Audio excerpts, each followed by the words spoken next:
পড়ছি নাকাল উপন্যাসটির সর্বশেষ অংশ থেকে বিশেষ একটি অংশ, যে অংশে নিপার একটি চিঠি আছে। সেই চিঠিখানা পড়ছি। শামীম নিপার চিঠিটা হাতে নিয়ে এপিট ওপিট দেখছে। চিঠিটা থেকে নিপার গন্ধ অনুভব করছে। চিঠিটা হাতে নেওয়ার পর হাত থরথর করে কাঁপছে আর ভাবছে না জানি কি অবস্থায় আছে। তারপর চিঠিটা পড়তে শুরু করলো। চিঠিতে যা লেখা ছিল, কেমন আছি বলার জন্য শব্দগুলো আজ মস্তিষ্কের অভ্যন্তরের অনুকূলে নেই। শুধু বেঁচে আছি এতটুকুই বলতে পারি।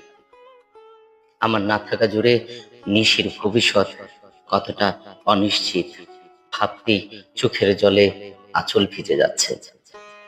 মরে যাওয়ার চেয়ে বেঁচে থাকা কতটা যন্ত্রণার প্রতিটি নিঃশ্বাসে উপলব্ধি করছি। প্রতি মুহূর্তে হাসপাতালের বেডে এক এক ফোঁটা বিষের জন্য জীবনটাকে ভিক্ষা করতে দেখছি।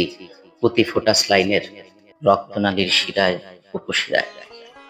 নরপিচাসটি আজও পিছু ছাড়ে না, দুর্বলতার সুযোগও কম নেয়নি। প্রশ্ন করেই বা কি লাভ? তবুও জানতে ইচ্ছা করে, সম্মান নিয়ে বেঁচে থাকা চাওয়াটা কি অপরাধ, নাকি শুধু আমার বেলাতেই? বলতে পারিস জেরিন, একটু ভালো থাকার জন্যই ডিউটি শেষে দুটি অতিরিক্ত টিউশন করতাম। রাত 8টা নাগাদ টিউশন শেষে বাড়ি ফিরতাম। হঠাৎ দুবির পথ রোধ করল, আঘাত করল, তারপর ঝাঁপিয়ে পড়ল। বিশ্বাস কর, পেরে ওঠেনি, কারণ নরপিচাস একজন ছিল না।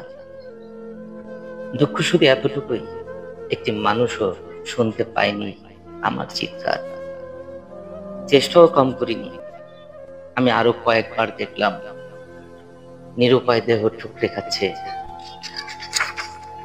মানুষরূপী এক ঝাঁক হিংস্র হায়না। সে সময়টি কতটা যন্ত্রণার বলে বোঝানো যাবে না।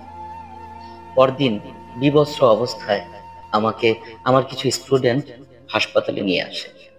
বিবস্ত্র বিবস্ত্র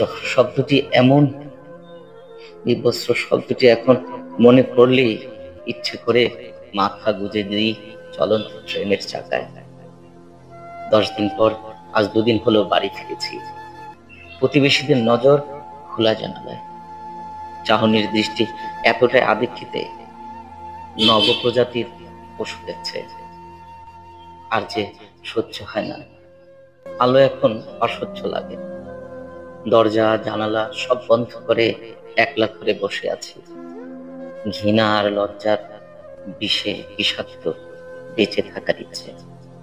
বলতে পারিস এমন সময় কি বা করতে পারি, বা আমার কি বা করার আছে?